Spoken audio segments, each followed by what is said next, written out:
প্রিয় শিক্ষার্থীরা, আজকে আমরা একটা লেটারের ফরম্যাট নিয়ে আসছি। এক লেটার দিয়ে অসংখ্য লেটার লেখা যাবে, এটা অনেকে চাচ্ছিল যে স্যার লেটার দেন, লেটারের একটা ফরম্যাট দেন। তো আজকে লেটার দিয়ে আমরা আবার লেটার লিখবো, কীভাবে সিস্টেমগুলি এবং কীভাবে এই লেটারটা লেখা যায় আমরা একটা ফরম্যাট দিয়ে দেবো। লেটারের সব নিয়মগুলো ঠিক থাকলে ইনশাল্লাহ তোমরা অনেক মার্ক পাবা।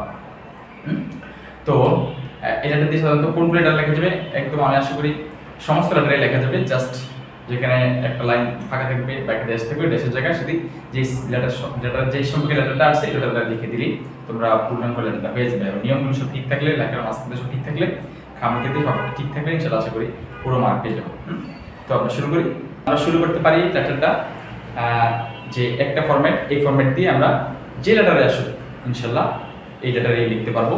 আসো কীভাবে লিখি। তো প্রথমে ডেট দেবো এখানে, যেদিন লেটারের লিখতেছি এক্সামিনেশন সেদিন দিকটা দেবো। তারপর হচ্ছে স্থানের নাম দিব, কোন জায়গাতে চিঠিটা লেখা হচ্ছে ওটা প্রশ্নের মধ্যে অবশ্য মেনশন করা থাকবে যে চিঠিটা লেটারটা তুমি কোন জায়গাতে লিখতেছো।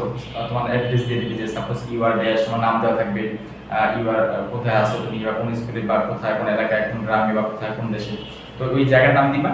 তারপরে my dear dash, my dear dash হচ্ছে কি যার কাছে যেটা লিখতেছি, ফাদারের কাছে হতে পারে, মাদার হতে পারে, ফ্রেন্ড হতে পারে, যার কাছে আমরা লিখি তাদের নাম।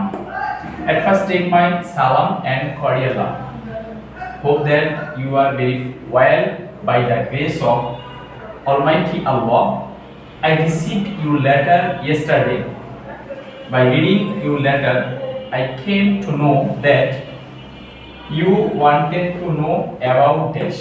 এই ড্যাশের জায়গায় যেই লেটারটা আসবে, যে সাবজেক্টটা দিবে ওই সাবজেক্টটা, একদম সহজ যেটি আসবে।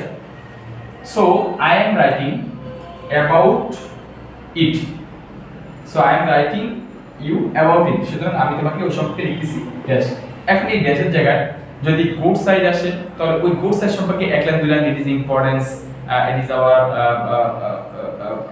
Very important for our life, for our social, for society, for our country, মানে যে সম্পর্কে দুই তিন লাইন এক্সট্রা, এক লাইন বা দুই লাইন যেটুকু পারো লিখবা।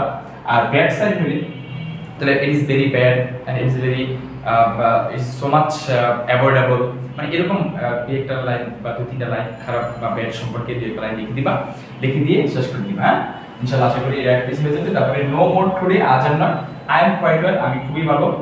ইউরস লাভিং, হ্যাঁ, ইউরস লাভিং মানে ইউরস লাভিং মানে তোমার প্রিয়, যেটাই হোক তোমার স্নেহজন্য। তারপরে খাম দিব, অবশ্যই লেটারের মধ্যে খাম দিতে হবে।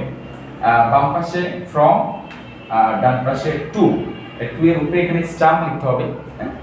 তো ফ্রম যে লিখতেছে তার নাম, আদিত্য কোথা থেকে লিখতেছে তার নাম। আর টু কার কাছে লিখতেছি, কোনো বন্ধু হলে বন্ধুর নাম, টু বন্ধু মুসাবি, কোন জায়গা থেকে নাম দিলাম। আর বাবা হলে বাবার নাম দিব, কোন জায়গা থেকে লিখবো, মানে যেটি হোক। টু এর জায়গায় টু হচ্ছে কি যার কাছে লিখতেছে তার লিখতেছে, আর ফ্রম হচ্ছে যা যে লিখতেছে তার লিখতেছে।